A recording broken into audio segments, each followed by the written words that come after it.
the Yolo County Transportation District meeting of July 12th, 2021 at 7 p.m.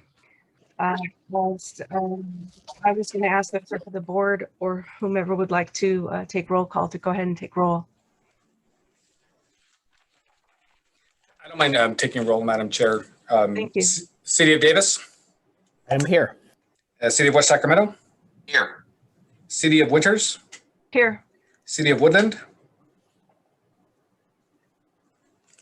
Tom, Here. you're muted. There you are. And County of Yolo. Here. All right. UC Davis. Thank you so much, Matt. Thank you. Great to see everybody tonight. Tonight's meeting is held telephonically via the Zoom webinar pursuant to the governor's executive orders issued March 17th, 2020. We'll have public comment after each substantive item. To participate during the meeting, you can use the raise your hand feature and we will look for you. If by computer, it's in the reaction section, or separately, sorry, on here, it's under raise your hand. If by phone, I believe you press *9. And we're going to use a 2-minute clock. Is there anything that I missed, Acting Director Perez? So Madam Chair, we did have a slight change in the order of the agenda. I believe we did not have a closed session. And so I believe we should at this time consider approval of the agenda. Okay, great. Are there any changes in tonight's agenda? Jose just mentioned there's no closed session tonight. Isn't there one at the end of the meeting? I apologize. I meant to, it was unclear. There was no 5 p.m. closed session. There still remains a closed session scheduled for at the end of the regular agenda. Thank you. With that clarity, are there any changes to tonight's agenda? Seeing none, I would ask for a motion. Moved by Frericks. Sailor seconds. So moved by Frericks, seconded by Don Saylor. May I have a roll call vote? City of Davis. Aye. City of West Sacramento. Aye. City of Winters. Aye. And City of Woodland. Aye. And County of Yolo. Aye. Motion passes unanimously. The next item is public comment. Do we have any public comment? Is for items from the public that are not on the agenda and within the purview of YCTD. Please note, we are prohibited from discussing items that aren't on the agenda. Do we have public comment for tonight's meeting? We do have, Madam Chair, one request at this time from Mr. Alan Hirsch. All right, the chair recognizes Mr. Hirsch. Thank you very much. I appreciate the opportunity to address the board. I have 2 suggestions for the operation of the board based on some experiences happened this week, that hadn't happened in the last week. You have received an $85 million grant for one of the most important projects in the region. You know, as a lead agency for the I-80 widening. And I suggest in context with that, you need to address the issue that basically all the members of the public should have equal access to the board to make suggestions and present things. That means just as staff and consultants can present things on the screen and present slides, so members of the public should also be able to present slides and present them on the screen too. I think that is only fair and equitable.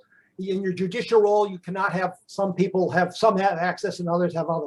The other thing is basically you release your staff minutes, your agendas on Friday night, and for a Monday night meeting. Now, why that might meet the bare minimum of Brown Act requirements, it means that for 2 days, 2.5 days, there is no access to staff pretty much, or for the public to get information to clarify and understand what things. It means as an activist, I say if something I don't understand and I'm upset about, I have a tendency to basically raise the alarm and get activists to call in and push back on staff because I have little time. But I should, if it was released on Thursday or Wednesday night, I would time to inquire with staff, get the facts straight, and basically modify my response. I suggest you should move the agenda should be released on Wednesday night, which gives people time, especially with this $85 million project, where there's enough time to resolve things with staff offline without having to go public and make an issue of it. This project is so important, the I-80 widening, that I think these are critical changes in your process to engage the public more thoroughly. Thank you very much. Thank you, Mr. Hirsch. I appreciate your comments. Moving to the consent calendar, if there are no other public comments. No additional requests at this time, Madam Chair. All right, item number 7, the consent calendar. Do any directors wish to remove a consent item or for further discussion, or any questions from the board on the items? Ledesma will move the recommended action. Moved by Ledesma, Second by Frericks. seconded by Frericks. Roll call vote, please. City of Davis, Aye. City of West Sacramento, Aye. City of Winters, Aye. City of Woodland,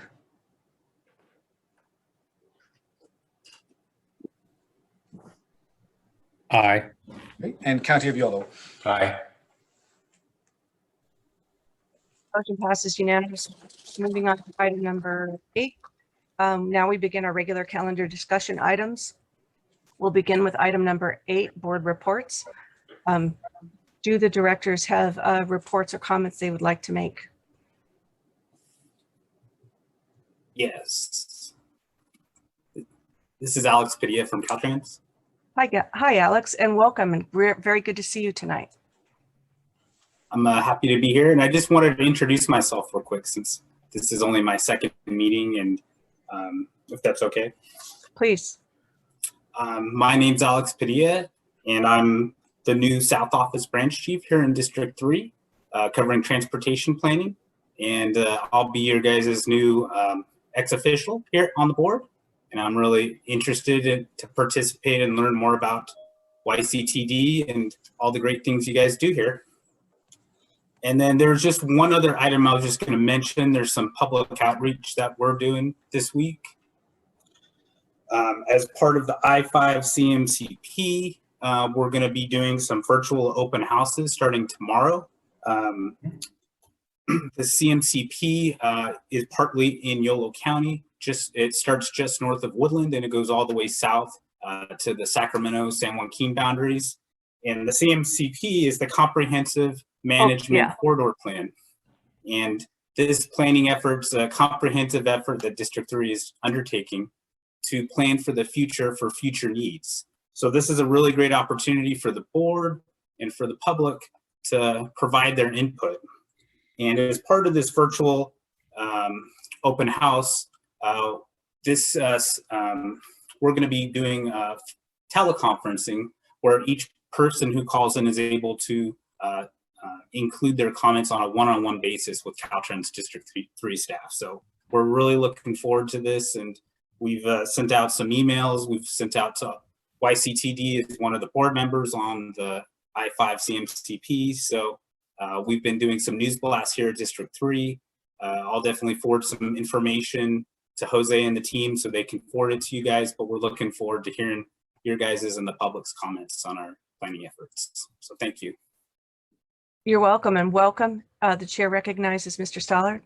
It'd be helpful, Alex, if you gave your contact information to staff to share with the rest of our board. Thank you. Definitely. Thank you. I wanted to take an opportunity tonight to just say that I have a comment on the calendar, the consent calendar, the items in the consent calendar, such as the submittal and execution of the FTA grant application by Kristen Mazer, the extension of the microtransit into Woodland, the website redesign, assistance for Unitrans, and so forth are all part of the important steps that staff has made collaborating with the board and the region on the agency's direction as a multimodal agency. And I just wanted to give my great thanks to the staff for getting so much done in such a short amount of time. The YCTD staff is awesome. And I wanted to thank a few people. One of the persons I'd like to thank is Marty Tuttle for being the managerial guy that stepped in and really helped us solidify our agency as a multimodal agency, and he was very helpful. Secondly, I really want to thank Jose Perez. Jose did much of the background work with staff on, I don't know if I'll try the acronym, the CMCP, the Comprehensive Multimodal Corridor Plan. He really worked hard with the support, the evolution, and the submittal of the I-80 corridor award. or document. And I am so grateful to the hard work of everyone, of Caltrans, of UC Davis, of all the staff and all the board members. So I just want to say thank you very much. The chair recognizes Supervisor Saylor. Thanks, Jesse. I just second all your comments that you just made. I think they're right on target. I realize the yellow hand is raised in the yellow portion of the Causeway Connect, so I may have to change that photo if I ever want to speak again in tonight. But I want to second your comments. I think Jose has done a tremendous job of bringing so many things to fruition in this past few weeks. And Marty Tuttle has been a tremendous addition to the team with his insights and his leadership and connection throughout the transit world. I want to add to the comments on the I-80 YOLO Causeway project. That project was submitted for an infra grant by YCTD on behalf of our Caltrans Region 3. So it's a unique partnership from the get-go. This was the third time, I think it was submitted for infra funding, and this time it worked. And there's no accident there. A couple things have happened. Of course, there was a change in the administration, which I think brought a different lens to roadway needs. But in addition to that, we had some direct conversations on behalf of Caltrans in our region with the Department of Transportation about where the earlier applications had fallen short, and Caltrans and the YCTD then addressed those issues, addressed the current context, and we proposed $125 million. Caltrans was not able to get all of those funds, but did get the $86 million, and that is, I think, Jose, that's about 2/3 of all the funds that came into California this year through this grant. So that's a pretty incredible achievement for an agency of our size and for the Sacramento region that has been underfunded in these applications the last 8 years or last 5 years or so. This also, because we had asked, and by the way, this is one of the largest grants ever given under the through the infra program, but it falls short of our total need. And so those of us who will continue to work with funding allocations through SACOG and through STIP and through SB1 will need to continue to work on funding that gap. But at this point, the leverage is that we have $85 million and we want to make sure that it counts. And so that's a pretty good argument for deploying state and regional fund availability. I'm truly excited about it, and it is a tremendous need in our region. It will improve the greenhouse gas emissions. It will improve traffic congestion and the daily experience of so many people throughout our region who live here and commute, for those who come through the area to go to the Bay Area or up to Reno for any travel and cargo hauling into the capital of the nation's largest state. And so this is a tremendous achievement. Congratulations to all concerned. Yay. The last thing I'll add is tonight's my last meeting as chair. And I'm virtually passing the baton over to Don Saylor tonight. So it's been my great pleasure. And thank you for allowing me to serve this year as chair. All right. Moving on to item number 9. We will have a public hearing to consider adoption of the YOLO Go Phase 1 service changes. And I believe it'll be presented by Kristen Mazur and Acting Director Jose Perez. Yes, thank you, Madam Chair. And just very quickly, I sincerely appreciate the thoughts and the support that this board and staff has provided me in my professional growth and development. It's absolutely been a learning experience, and I couldn't have asked for a better board. So I appreciate the support. Just wanted to say that very briefly. Thank you, as always, for the opportunity to present to the board on these important topics. I'm introducing this item. I am going to turn it over to Kristen, who's been very earnestly, very passionately, and very tenaciously working on this implementation plan successfully so far, and I want to make sure that she has ample time to do so. But you're correct, Madam Chair. We are requesting the board open a public hearing on this first phase of YOLO implementation service changes being proposed to begin effective September 5th of 2021. We have received some public comments already, which have been forwarded to your board for your consideration.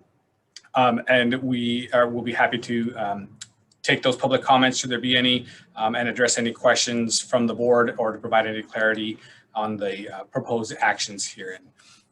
So with that, I'll turn it over to Kristen to go very briefly over the proposed phase 1 implementation service changes and elaborate a little bit about what we are proposing at this time. And so that we can then, again, if the board desires, open and close a public hearing. Right. Thanks, Jose.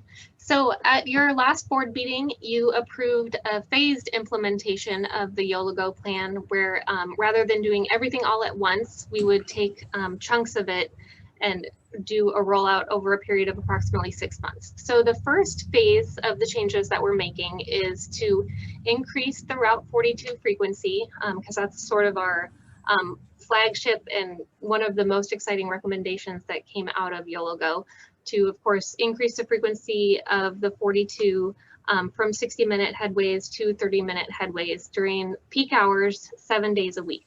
The other changes that are coming in phase 1 are not things that will actually affect service on the street at this moment, because of COVID, they've sort of already been rolled out. But it will be making things that happened because of COVID, making those changes permanent, including the reductions on the Route 230.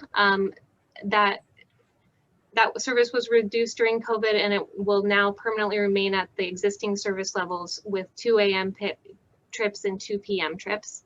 And then we're also going to be permanently discontinuing some of the routes that were identified as underperforming during the YOLO study.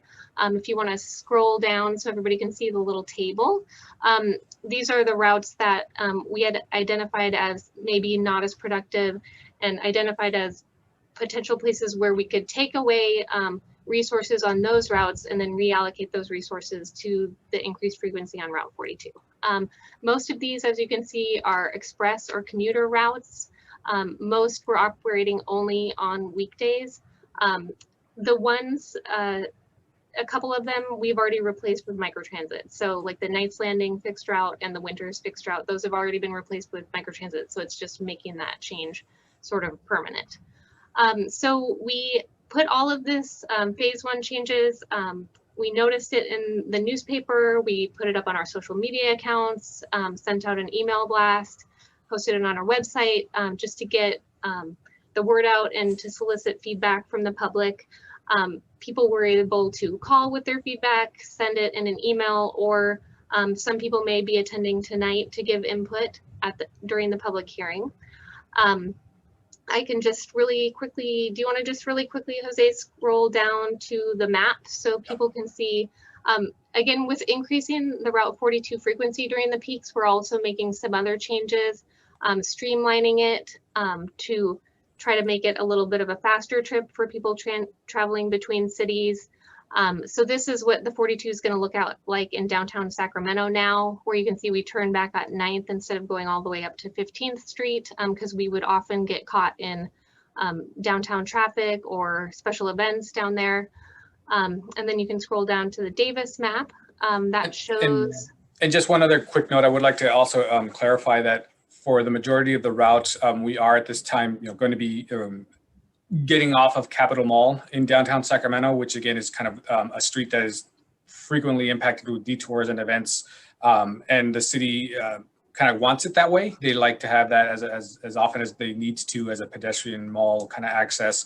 And so this change, this rerouting in downtown for the 42 also has us entering on J, going down 9th and then out L Street to reduce our time, our route's time on Capitol Mall and to minimize the impacts of some of those detours.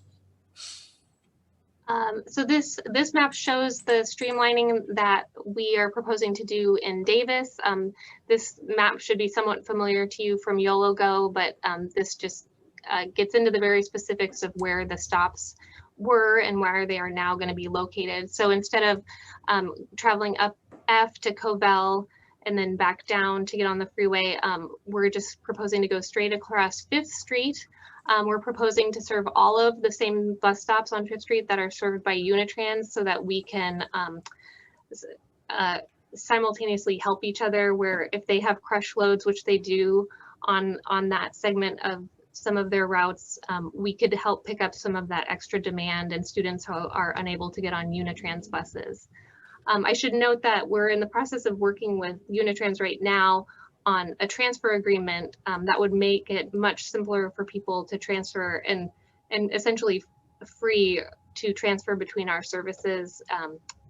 So if you have one pass, if you have a Unitrans pass, you can ride our bus, and if you have our pass, you can ride the Unitrans bus, is basically what we're arranging for, so that we can help each other with demand on that corridor. And we're proposing to also cut out the South Davis loop down by Mace Boulevard to streamline and make the trip faster and more reliable. So I don't think you need to see the schedules or anything, but I just wanted to highlight those route changes that we're proposing. We did summarize, I think it's appendix or attachment D, where you can see the detailed comments that we did receive. Of course, some riders are, disappointed about their stops being removed. We will follow up with any riders who had questions about what their alternative options are, or help them explain how to make their trip with the new service changes. And then we also had, since we posted this packet, we did get a lot of great feedback from some of the Davis riding community, the YOLO mobility members. They gave a lot of great advice on how the schedule might be finessed a little bit to be even better. So we'll be taking those comments into consideration in the next week. So with that, if you guys have any other additional comments or questions, or we can also open it up to the public comment or the public hearing. Do the directors have any clarifying questions before we open up to, yes, I see recognized Don Saylor. So I have questions about the stops in Davis on F Street in particular. A number of public comments have come in on that stop, on that route. And I'm curious what the rationale. I think I'm confident that what you've done is look at the ridership and the numbers of boardings and alightings at each of these stops and made a determination based on that. But I'm curious about why what your thinking is. It's easy enough to see that it's a straighter route to go out 5th, but how many riders are we disadvantaging on that northern segment by doing so? And so it's a fantastic question, and I could meet with you, Don, and talk for an hour about the rationale and the logistics and data behind it. But really, what it boils down to is one of the key priorities for all of the YOLO Go recommendations was to improve the mobility of our customers and increase ridership and improve metrics. And so this recommendation is kind of a combination of all of those goals and priorities for YOLO Go. Looking at what we know of our historic ridership in on those corridors, Unitrans's data about the ridership along that corridor, the plans for the community of Davis and the university coming in the fall, which is when we're aiming to launch these YOLO Go changes, at least with the 42. We do feel that while we are going to be impacting our pre-COVID customers, the modified route path and changes, the co-locating with Unitrans services, and the kind of streamlining of the route is going to ultimately result in a more accurate schedule and increased ridership for YOLO Bus. And that doesn't come, without its costs, and that cost is impacting existing customers. One of the things that I'd like to stress is that this is based on anticipated data and anticipated demand, but we are going to be continually and closely monitoring all of the route changes that we implement through YOLO Go and regularly report that to the board and work with our partners, Unitrans, the university, the city of Davis, to make sure that the implemented changes are actually resulting in net benefits or improvements to the communities and to our district. So I have confidence that this proposed plan will result in improvements in our desired goals and helping us achieve our goals. But if the reality ends up being that it doesn't meet or it doesn't help us attain those goals at a reasonable pace or as effectively as we anticipated, we will always have the ability to modify and to make adjustments either to the schedule, to some of the stops alignments, possibly even the route alignments. Although, again, it's one of those, we want to make sure that we're doing it in a conscientious manner and not upheaving people's commutes and travel paths recklessly or too quickly without giving it a fair shake. That's always been the intent. And that was kind of some of the initial priorities for why we were proposing this, why this alternative was selected in lieu of some of the others that were proposed initially during the YOLOGO process. And again, I want to stress that while we are asking for a public hearing and input at this time, this is ultimately the culmination of a couple of years worth of public outreach and opportunities, discussions with stakeholders in our member jurisdictions. And we really feel that this is going to result in a significant improvement and help us achieve our district goals. Well, Jesse, or Jose, I'm sorry, just looking at this and hearing the comment about the co-locating routes with Unitrans, in some ways that means that, well, I think Unitrans has bus routes in other parts of the community too. And I'm wondering if the trade-off between co-locating versus serving larger areas of the community, there are trade-offs there. And if, what's the advantage of co-locating if we're missing a whole section of the community? Well, I would just add that that might have been, I probably should have emphasized that those areas still are served by Unitrans routes, just not, Yeah. I think the rationale for co-locating is that this is a great corridor for transit ridership. Like it's all Okay. higher density housing. So it's kind of like the equivalent of us putting multiple routes on Market Street in San Francisco. Yeah. But I think the boarding activity was light. Jose corrects me if that's wrong on that Covell loop, and it's more residential. So it's just putting transit, like SACOG keeps telling us to do, put fixed route transit where fixed route transit works well. I think that's what we're trying to achieve here, where maybe before it was a lot of coverage at the expense of, but of course I never want to lose any riders. So I plan on reaching out to everyone who complains to help them do travel planning to find their Unitrans route that can connect them. Or in the case of the homeless shelter comment, I was very concerned about that, but it is only a 10-minute walk to the nearest 42 stop. So that made me comforted. I just wanted to note that. Well, I was also compelled by the library, which is at the intersection of 14th and F, or actually a little bit further west. So I'm wondering about can community members ride the Unitrans buses in the same way they can ride? Yes, Unitrans is a public mass transit service. It is still open to the public. They have specific agreements with the university for their undergrads, et cetera, but it is open to the public. They do accept cash fares and offer transfers, et cetera, as necessary. And that, as Kristen mentioned earlier, we're going to be refining and updating our own transfer agreement with Unitrans riders to make it even easier to transfer. That mitigates it quite a bit. Then so thanks. That's a major mitigation from my perspective. I appreciate your responses. Thank you very much. The chair recognizes Mr. Frericks. Yeah, thanks very much. Appreciate it. I just wanted to sort of add into that discussion with the questions that Don had raised, and particularly with regard to sort of that trade-off between the former or the current route along F Street and Covell versus switching to sort of the east-west orientation along 5th Street.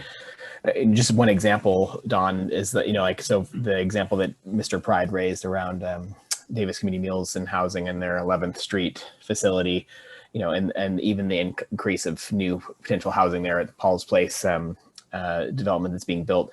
The trade-off is that along 5th Street, they just opened a 90-unit apartment complex by the same, the same provider, the same Davis Community Meals and Housing, and so that hadn't been served by 42A or B. So I think as an example, and I really appreciate Kristen your comments about sort of the putting transit where sort of transit works or should work. But also, and sort of using the example of the sort of almost like Market Street, not quite, obviously, just, but close, getting there, I guess, in terms of density. But no, all kidding aside, I mean, there's, that east-west sort of alignment, I think, has a real, I think it has a real opportunity because there's a lot more residential in that stretch of proposed new changes as opposed to, I do think the F Street sort of area is a loss, honestly. There's certainly more people getting on and off there, but that whole stretch along Covell and then down through Alhambra is like almost, nobody is getting on and off there comparatively. So I'm optimistic that this sort of new orientation, east and west along Fifth, sort of maintaining that across the entire city will be of a major benefit on the long run. And we'll find out soon. All right, if there aren't any more clarifying questions, I'd like to open up the public meeting. Do we have a commentary for the public meeting? Yeah, yes, Madam Chair, we do have requests. Mr. Alan Hirsch. The chair recognizes Alan Hirsch, and you have 2 minutes. Am I on? Am I on? I can't see. Yes, sir. Oh, thank you. Okay, I didn't know. Thank you very much. This is from YOLO Mobility. YOLO Mobility greatly appreciates the work of YCTD staff and consultants who have done on the YOLO Go project. We've worked on it for months. We are pleased that staff has listened to riders and have prioritized the increase in frequency on the 42 inner city route, and that SACOG has provided funding to make this possible. That being said, we are disappointed to see the schedule improvements are not significant, and with schedules times similar to the existing schedule. Frequency improvements limited to just the peak hours, and headways of over 1 hour between buses in the middle of the day. We recognize that the new schedule is more reliable and added frequency and likely will attract new riders for certain types of trip. But overall, the ridership gain may not be as hoped, but without additional service, these improvements. We also appreciate staff's willingness to respond to comments and suggestions for the modifications of the draft schedule and try to limit long midterm layoffs that particularly affect Davis residents coming from Sacramento to Davis for riders and long wait times between buses. And I want to appreciate that Jose and Kristen met with us at 2 o'clock this afternoon at the very last minute to talk about those modifications. And they were very open to our ideas, and we look forward to see how they can integrate some of them in. I know this is a very difficult balancing act. Bottom line, we urge the board to approve this plan as an interim step, but also to articulate a vision to a 30-minute all-day service and frequency and faster service between major destinations.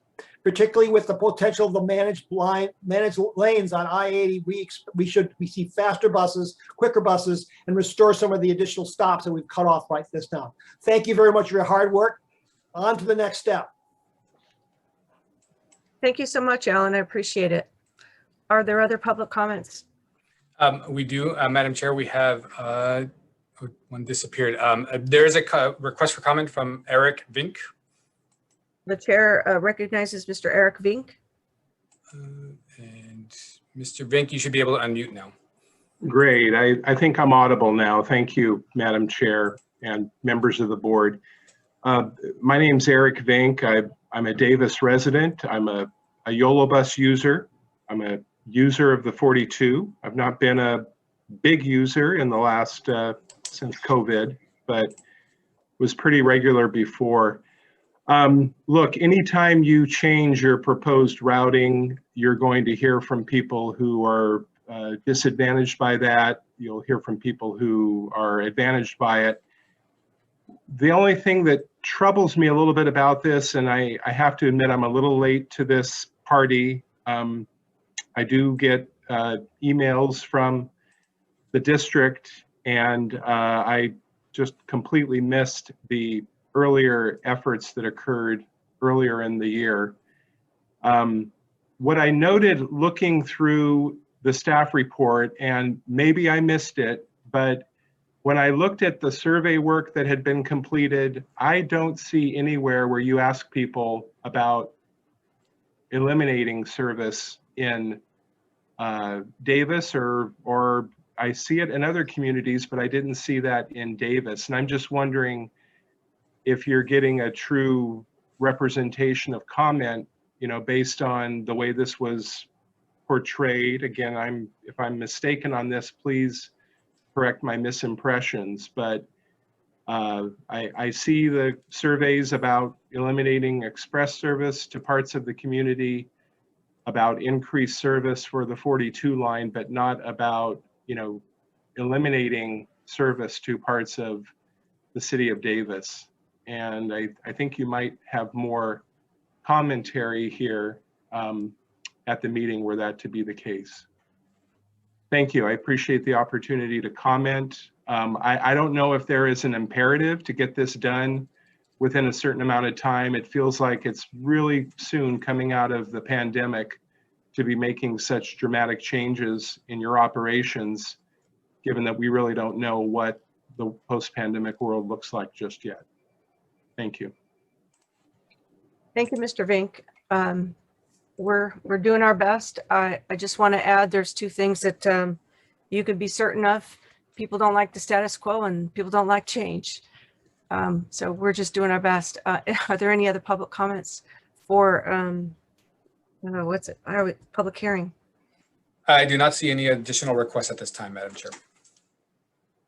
Oh, right. I apologize. Okay. There's one hand that keeps coming up and down. It's currently down. I apologize. I see a hand going up and down. I don't want to call on it unless it's a desire to make a comment, Madam Chair. I apologize. As it stands, no, there's no more. With that, we'll close the public hearing. And I believe Mr. Ferricks has a comment. Chair recognizes. Go ahead. Thank you. Thank you. Yeah, it's just a question. I'd love to have staff's response to the questions posed by Mr. Vink in public comment. Thank you. Yeah, and happy to address that. As I hinted at earlier, you know, YOLOGO was a culmination of a couple of years worth of our time and efforts. And it's not downplaying the fact that some of these opportunities may have passed quite a while ago. We did have, in my experience and opinion, extensive outreach opportunities and discussions, not just with the members of the general public, but with stakeholders, members of our board, and members of our member jurisdictions. Specifically, the proposed alternatives for the Route 42, YOLOGO at the initial recommendation phase did propose an expansion of frequency. It had a number of different options: expansion all day, every day, expansion, you know, weekdays, expansion only during peak times. As well as a couple of different routing options. The status quo, which is currently on the screen, is in red. The proposed alternative, which is what's being proposed at this time, which is going along 5th, and another alternative that had a path that kind of cut off even more of the city and had it going down I-80 for a longer section of time, again, in the interest of streamlining the route and emphasizing the Route 42's intercity focus. And so the current proposed route path and alignment, including the streamlining in downtown, what was ultimately suggested or recommended based on those discussions and survey results with members of the public. I do recall having opportunities that we emphasized the South Davis community with respect to the Route 42's path. In that community, we added additional signage, had additional opportunities where our staff would go out and look for folks and wait for them at boarding times to solicit opportunities. And then we had, again, in my experience and opinion, pretty extensive outreach efforts through social media, through our websites, through electronic means, especially in the middle of the pandemic. I'm not going to claim that we were faultless or perfect in getting the word out to everybody, but I think in the environment that we had to operate, we did the best job that we could with the resources that we had available. And I don't want to claim that these changes are nails in coffins.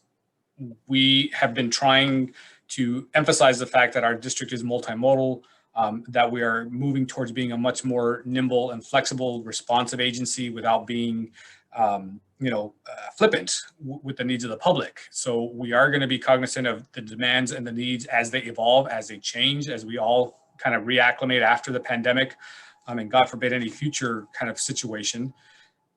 But for what we aimed at as a district, our goals, our priorities, our vision, we feel that this is a strong opening salvo in meeting those goals. And we're going to work with our board and the public to make sure that we adapt and modify it and make it the best service that we possibly can. So as it was said by other folks in better ways than me, you know, we're not going to please everybody all of the time.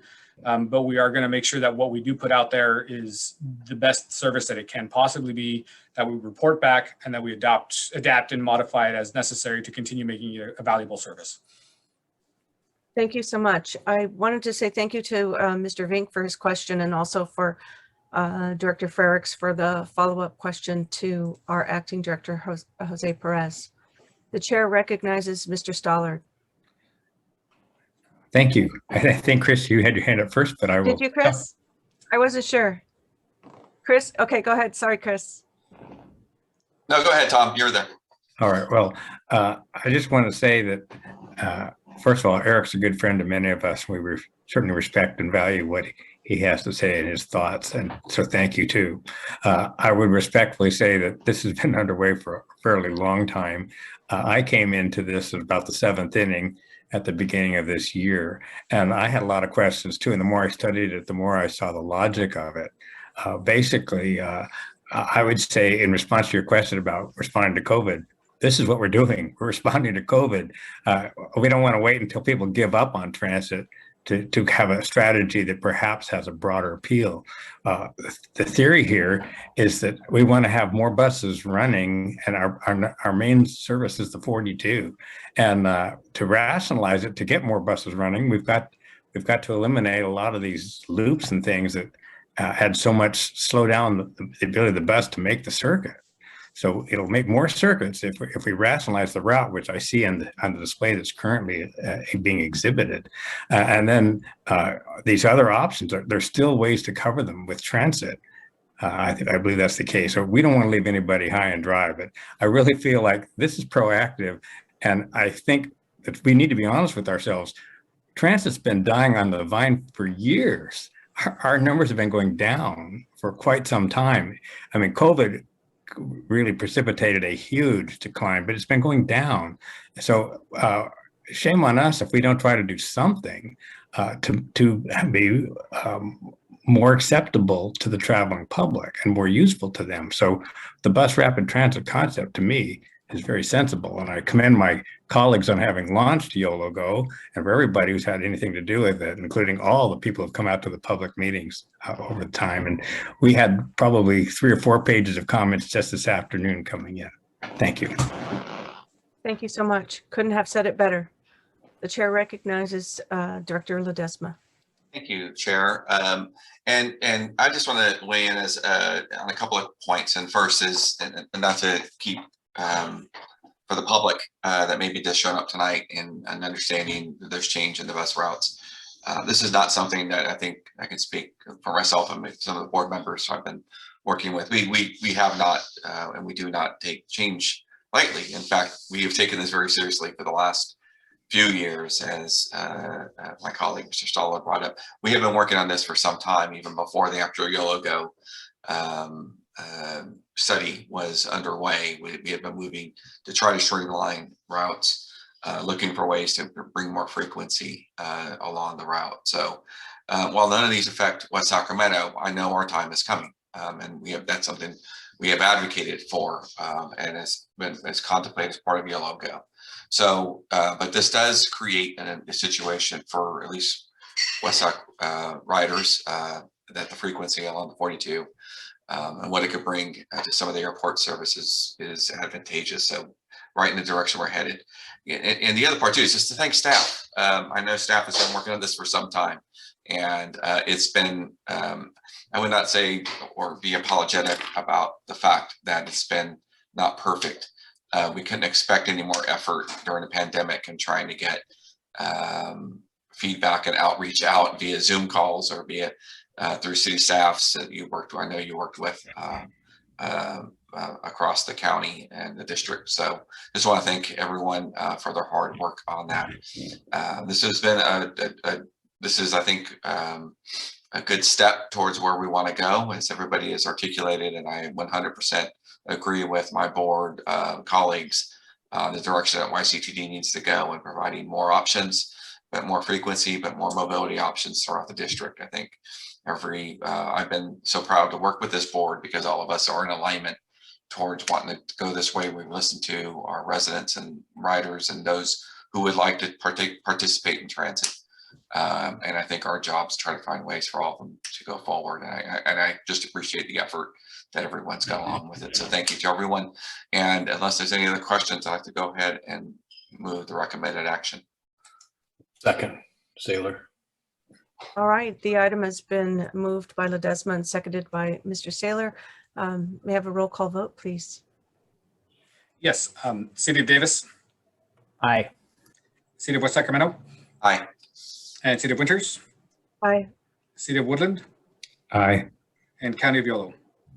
Aye. Motion passes unanimously. And I just want to say thank you for the public comment, the input, and all of the great comments by our directors and staff. Moving to item number 10, the director's report. And Oh, Madam yes, Chair, go ahead. Just one quick comment, which is, I mean, I too, of course, yes, appreciate public comments and the engagement throughout this whole process and the work of our consultant team, Dan Boyle and Associates, but also just really huge thanks to Kristen and Jose, but for and other YCTD staff, all sort of the entire bunch of staff, but a special shout out to Kristen for shepherding this process from successfully from start to finish. So really, and now we move to the sort of the next phase, but just really want to recognize her exemplary work. Thank you. Thank you so much.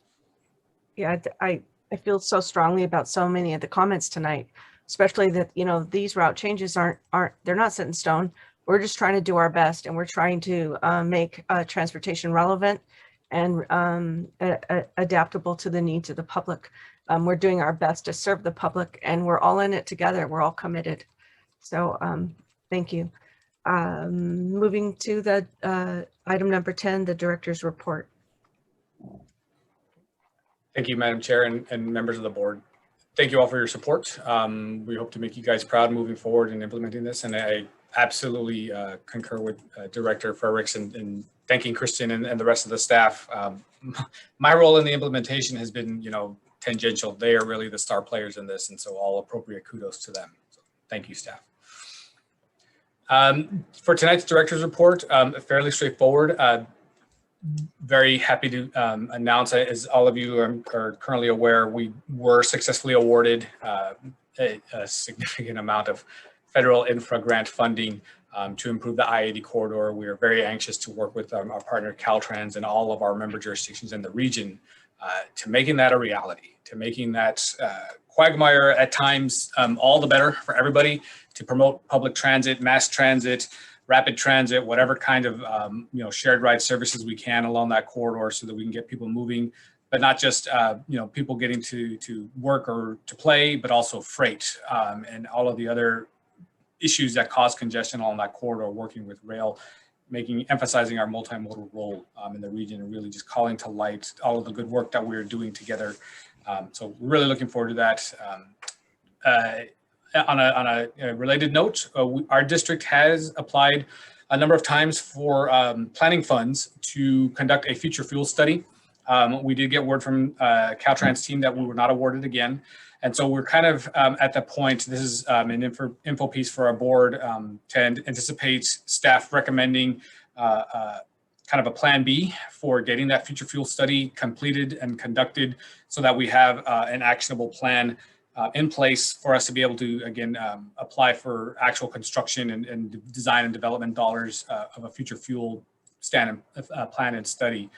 With current California Air Resource Board mandates looming on us, we want to make sure that we have a clear path that's going to meet the needs of our district to the best of our abilities, predicting what that need is going to be, but working with experts to determine our current capacities and our future needs, and what current and future technologies may hold for our district. As an example, one of the things that we're considering or proposing for that future fuel plan would be what, if any, hydrogen zero emission fuel we would use for our vehicles, for our services, and what kind of special technologies or vehicles we would need for that. Right sizing battery electric vehicles, so that we know already that our fleet is not going to be 100% big bus But what is the composition going to be? Are they going to be smaller battery electric sedans, minivans, 100% remain 100% ADA accessible? All of these elements need to be considered as part of a larger picture that we were aiming to get these planning dollars for. And again, in order to make sure that we have sufficient time to complete this study and to be in a good position for future opportunities, your board can anticipate staff's recommendation for, again, a plan B in terms of conducting this study in the coming months. Update on the Causeway Connection service continues to grow steadily. We are continuing our monthly discussions with our partner, operating partner, Sacramento Regional Transit, regarding the Causeway Connection. Oh. Jose, may I interrupt for a moment? I believe Director Stollard has a question on the item you just covered. Oh, you're muted, Director Stollard. Apologies. You're still muted.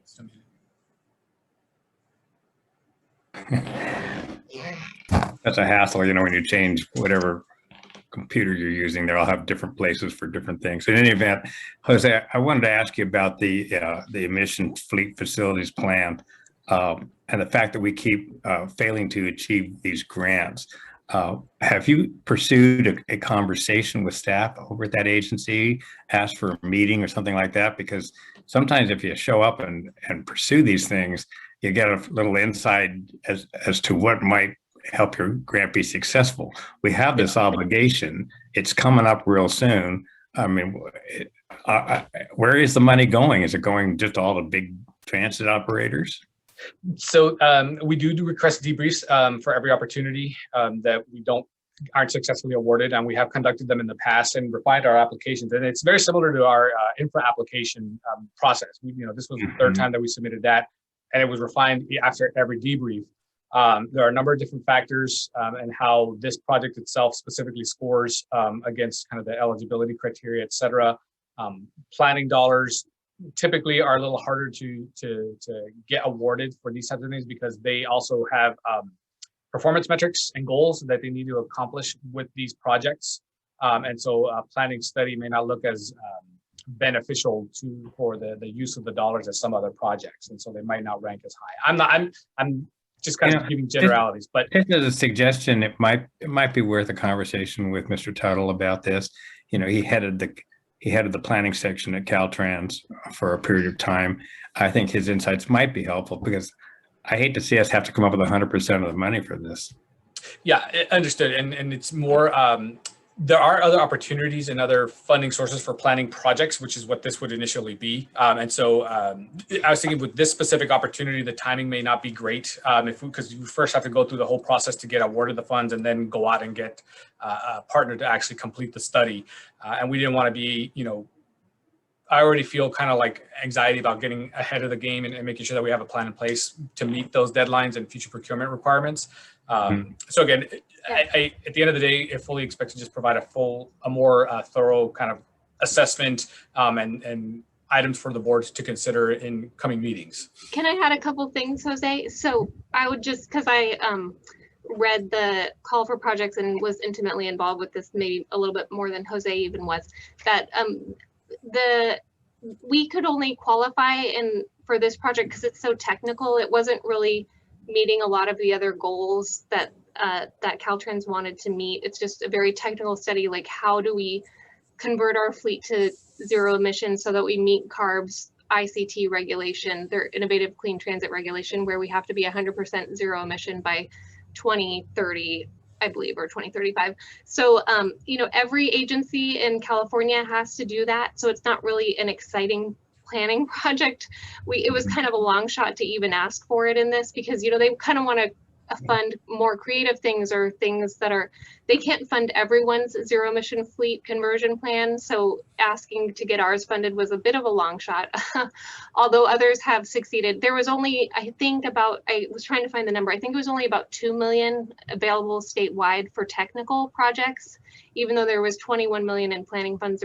So this was a long shot. And the other reason it's becoming kind of urgent is because we have to, as part of that CARB innovative clean transit, what they call the ICT rule, we have to have our what we call zero emission bus rollout plan completed by July 20 sorry, I could get the date, but we are kind of at the point right now where we're not going to make that deadline unless we start the planning for it within a few months. And it takes a lot of technical expertise. I was involved at SAC-RT on theirs, and they have an electrical engineer who understands like watts and energy flows and the sort of expertise that we don't have in-house. So I think that's kind of why we probably are going to be coming back asking for technical expertise, a consultant to help us. Thank you for the clarification. I will say no more at this time. Okay. Please continue, Jose. Yes, absolutely. Thank you, Madam Chair. As I was stating, our Causal Connection service ridership is growing. We continue to meet regularly with SAC-RT, and the consideration for service enhancements specific to the Causal Connection, the next realistic opportunity given some of the requirements and operational logistics with our partner will be in the spring of 22. Some of the initial considerations and planning for those potential service changes and enhancements would be happening in conversations beginning around August, September throughout. So we'll be keeping your board apprised of those kind of considerations and things. What I'm mentioning or what I'm talking about really for the Causal Connection could be adjustments, significant adjustments in the schedule, possibly consideration for additional stops, especially as demand increases with the return to employees and students and faculty in the area and the relaxation of some of the COVID requirements and increase in general demand that we're anticipating. It might at that point make sense to consider some of those types of expansion changes, service changes for the Causal Connections. Regarding the CCJPA Link 21 project, I gave a brief update on that last month. As a brief update, oh, that's a typo. On Thursday, July 15th, this coming Thursday is when there will be the YOLO, Placer, and Solano region workshop for the Link 21 project. And I apologize, Supervisor Saylor, I believe you're still on the agenda there to provide some introductory remarks, but I don't want to speak for you. This project is really, they're calling it, a mega region project to ensure that rail service is being met and enhanced. But it's beyond just the rail because it's also going to take into account some of the connections that folks make to get onto the rail service, and that includes public bus and mass transit. So we're going to be following this project very closely, supporting it and helping it be successful. And Jose, yes, it is happening on July 15th. It's Sacramento, Placer, and YOLO, not Solana. So, and yes, I am still on the agenda to make some remarks there. Each of those jurisdictions will have a representative doing the same. Thank you for clarifying. And then again, that virtual meeting is scheduled to begin at 5:30 on the 15th, and there's a link in the agenda to learn more about that project. As a brief update to Cap to Cap, it's again, Cap to Cap, if you're not familiar, is a great delegation where traditionally or historically, I should say, members of the Sacramento Metro Chamber visit Washington, D.C. and meet with federal representatives. It's meant really to help us secure funding and resources for high priority projects in the region. Because of the pandemic, the event was canceled completely in 2020, and it was retooled to be primarily a virtual event with the federal delegates, representatives for 2021. That's to be held in October, but there will also be opportunities for local networking and discussions. And so Chair Loren had been budgeted and it was planned for to participate on behalf of the district for the 2021 year when that got retooled and canceled. We actually had an opportunity to, within the past fiscal year, register Chair Loren for that. And so they did reduce the cost significantly for that. So it did not cause any kind of strain on the budget. But as of today, I myself as the acting executive director and our Chair Loren have been registered and with emphasis or the selection of transportation as a primary policy issue, along with air quality and economic development. And those are the ones that the teams, they ask you to select a couple of priorities that I selected. Chair Loren, I'm not sure if you had others that you were also interested in, but that's, you're at your, Those are mine. Those are mine too. Yep, exactly. So there's also an update in this report on the monthly the progress report on the 3 primary goals, desired outcomes for succession plan, and attachments or traditional attachments to June ridership, and an updated long range board meeting calendar subject to your board's modification. So with respect to that calendar update, or attachment, I should say, that's has been part of the director's report. I welcome board suggestions, updates, revisions, or clarifications prior to publishing the agenda in the packet. So, with that, I'm happy to answer any questions or to clarify any of the items in this director's report. Does the board have questions? The chair recognizes Matt Dulcich. Yeah, Jose, this is great. I'm just looking at the ridership data, and we see it every month because staff is always really prompt in getting us the data.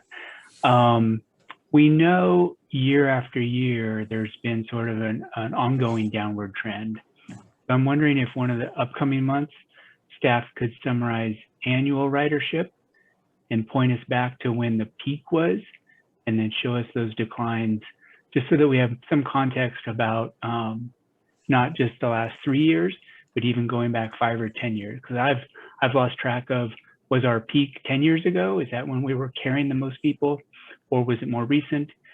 Just trying to put more context around our ridership drop off and a better understanding of kind of a goal of where we might get back to. That's a fantastic suggestion, and I very much appreciate it, Director Dulcich. We will be retooling and revamping what our performance reporting is for the board. Not necessarily in the sense that we're going to give a 15-minute presentation each and every month, but the information presented to our board will be enhanced and made more robust. And I think we need to establish that baseline of historic data, mid-COVID, mid-pandemic data and impacts, to be able to best determine, how successful we're being with our YOLO Go implementation. We're not making these changes to stay the same or to plateau the losses. We want to grow ridership, and so we need to know what are we aiming for. We know what like you said, what was the peak before, what was the max that we had at one time. That should be our new target, and we should strive to get to that point again. So I appreciate that comment, and we will provide that information for the next month. Thank you. Thank you so much.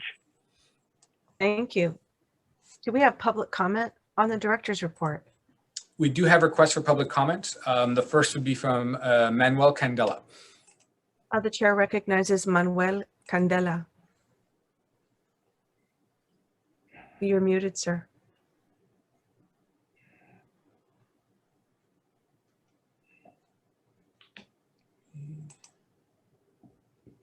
There you are. You can hear me now? Yes. I have a simple question for the last 14 months, asking to the Yolo County and the company who serves the Yolo County transportation. For the last 14 months, there were 2 fundamental lines not working in Woodland, line 210 and line 214. Without those 2 lines in service, you can go to whatever place, but it's extremely difficult to go back to whatever place you've been in the beginning.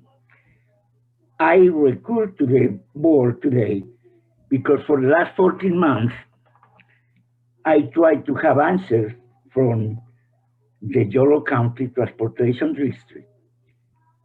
I never have an answer. I have 3 appointments scheduled by the direction of the transportation system. 2 of the appointments, nobody showed up. And my last appointment, it was rescheduled the day before, what I understood perfectly well.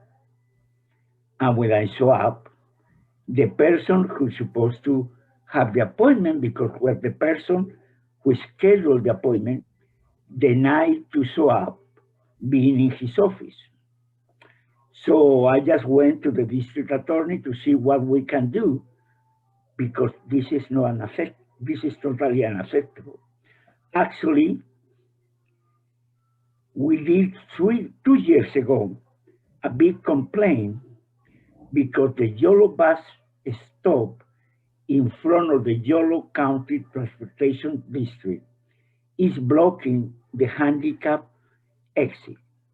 We were told very honestly the next day they will transfer the stop about probably 12, 14 feet. So that was perfect. But that's not complete. They don't complete that anymore, never. Very seldom. Basically, I have pictures for the last month, and the last, it was just today.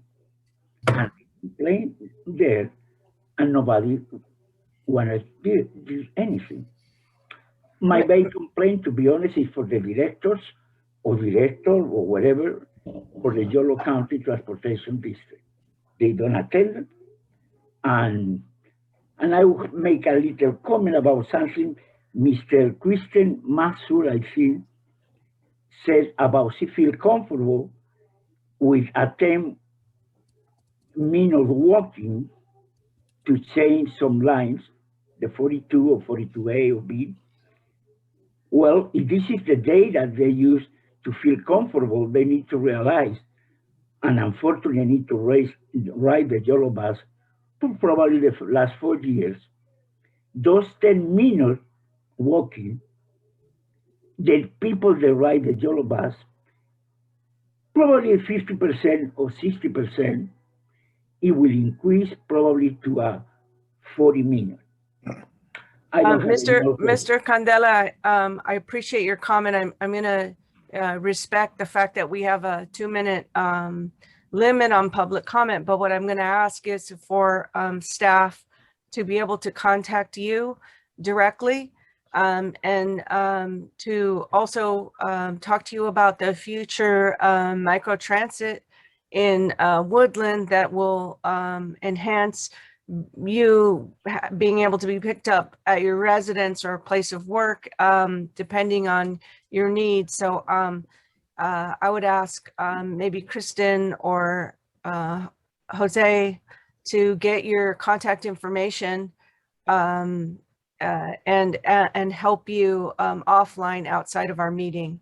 And I really appreciate that it's hard to make an evening meeting and to show up for public comment and have a whole lot of questions. So thank you so much. And let's get you the help that you need.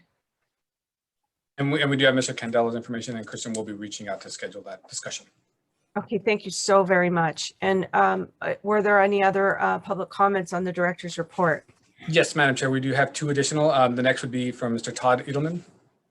Todd, I'm not sure I have your last, Edelman, okay. Chair recognizes Mr. Edelman. Yeah, hi. My name is Todd Edelman. I'm a resident of East Davis and a former member of the Bicycling, Transportation, and Sioux Safety Commission. This comment is about the I-80 Corridor Improvement Project. This is something that, of course, has gone on for a long time and, of course, recently got tens of millions of dollars. I would suggest that people from the public especially watch the BTSSC meeting of July 8th, where the commission actually had some pretty good questions for the representative of Caltrans District 3 who described the project. But my concerns are, first of all, of course, Caltrans promised a new bike ped facility as like kind of the first step for years, and then pulled it out without contacting anybody from the cycling community at all. And now they just want to replace it with some quote unquote improvements on the west side. So that's a huge major step backwards for climate and transportation goals for all of Davis and for all of the cities in Yolo County. And second, they still don't seem to know what they want to do. Is it going to be lanes for pay? Is it going to be transit? If it ends up expanding lanes for people to pay to go through, it's going to end up just inducing more private vehicle transport and, for people that want to pay. So that's a step backwards as well. I appreciate that we definitely need something.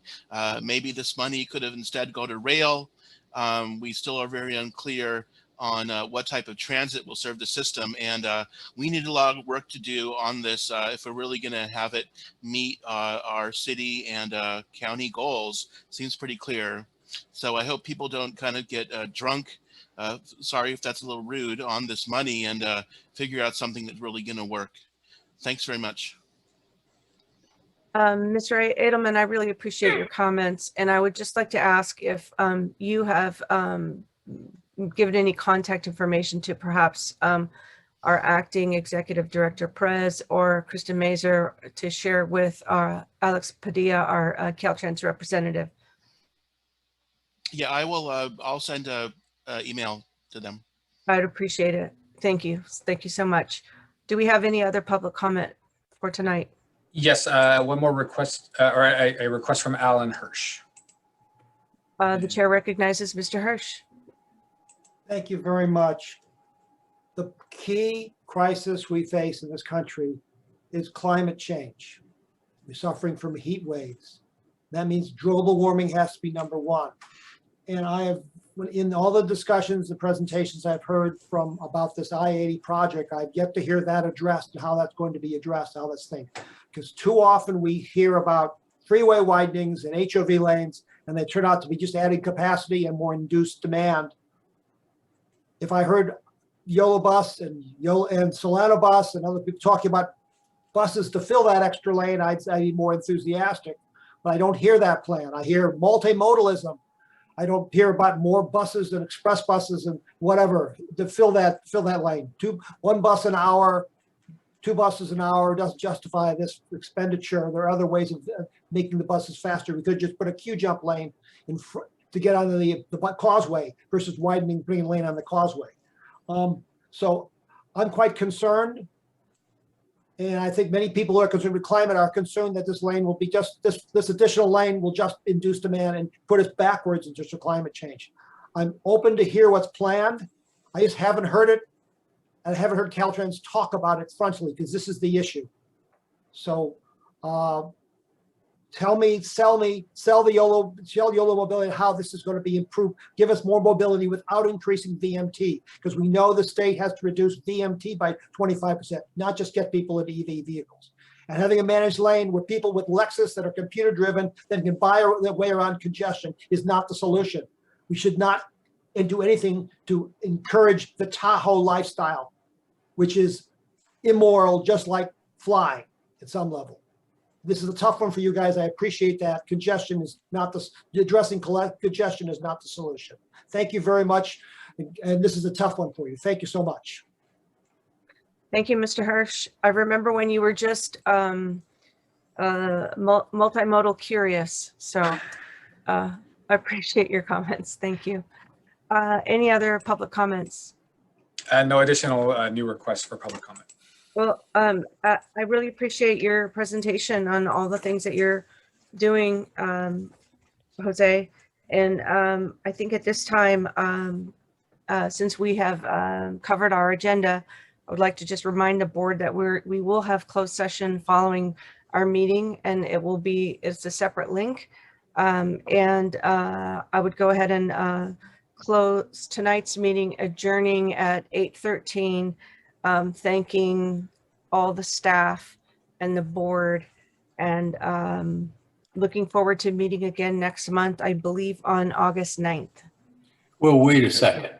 We're not quite done. Oh, we're not done?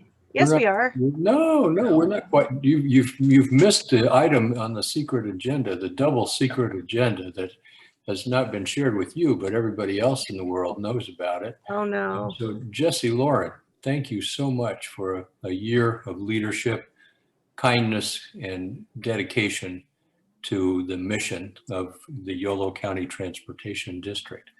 Jose, do you have an artifact that you can display there on the screen? I don't know if you have the. Could you get rid of this ridership thing for just a minute? Oh yes, I apologize. So that we can see. There we go. Now, Jose, would you just say your name out loud, and everybody put this on speaker view for just a second, Yes, this is Speak for Jose you. Perez being sharing my appreciation for Chair Loren and her year here as our chair, guiding us through this extremely challenging time, helping us with her leadership and her foresight. So I apologize, the screen is mirrored. I don't have the ability to kind of flip this over right now, but very enthusiastically appreciative of your hard work, Jesse, your mentorship, your guidance from all of the staff, from all of the directors. So we are Thank you. so pleased, Jesse, to be able to let your year, to celebrate the conclusion of your year of service as board chair. And I know that each of the members of the board may have something that they'd like to share. Director Stallard, would you like to make a comment? Well, I'd just like to say thank you, Jesse. You're such a humble person, and you always suggest that you don't know what you're doing. You always do that, but your truth is you always know what you're doing, and you're very competent, you're very kind. And it isn't for no reason at all that the district has made the progress it has this year. You've been a key part of it. Thank you so much. Thank you, Tom. Director Ledesma?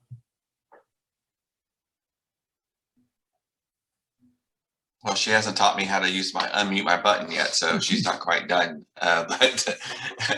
No, Jesse, you've done a remarkable job. It was just a year ago.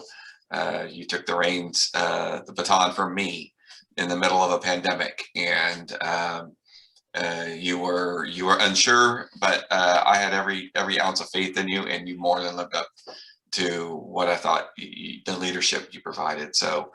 Just thank you for all you've done. You've been a remarkable leader for the district for the past year plus, and just appreciate all the work you did behind the scenes to make sure we all stayed on task. The many things we had to do for the past year. So thank you. Thank you, Chris. Director Dulcich? Thank you, Jesse. It has been great getting to learn from you in the last year. I think every meeting I've come away with a new way to ask a question or show kindness or ask for a new metric, and it's been really great. So thank you. And we know through this last year, Winters has had many troubles with COVID and trying to recover. And I feel like the district is emerging, not struggling, but really on a springboard. So really poised for expansion here at the Yola Bus, and thanks to your leadership. Thank you very much. Thanks, Matt. Mm-hmm. Director Ferris? Sure, let me join the chorus. Well, a couple of quick things. Firstly, I've been fortunate to serve on this board for almost 10 years now, and 9 out of those 10 years I served with Director Anderson from Winters, who was an excellent director from the city of Winters. But I am exceptionally grateful for your willingness to step up and serve on this board in the most challenging of circumstances, and frankly, to come in essentially in your first year, second year and a half as chair. So thank you for that. And I'm also so appreciative of our friendship and the ability to be able to serve with you in not only serving Yola County Transportation District, but also Valley Clean Energy and a variety of the other boards that we serve on together. So thank you for your leadership and dedication to the work of this agency. Thank you all. And I think we all know that as by virtue of our positions in local elected bodies, we serve on any number of other boards and commissions, and any one of them can be a passion for us. Any one of them can be something that drives us into the ground with extra work and stuff we hadn't anticipated. And it is a true delight to be able to be colleagues with each of you on this board. And Jesse, to thank you for your leadership. You're not going away, and we're delighted for that. And we'll see everybody on August 9th. And now we can adjourn into closed session, recess into closed session for adjournment later. Hope, do you anticipate we'll be giving any reports out of closed session? No, I do not anticipate a report out. Do we need to say anything else about closed session before we recess? No. All right. Thank you. Thank you, everyone. I'm kind of speechless. Thank you. Thank you. Thank you.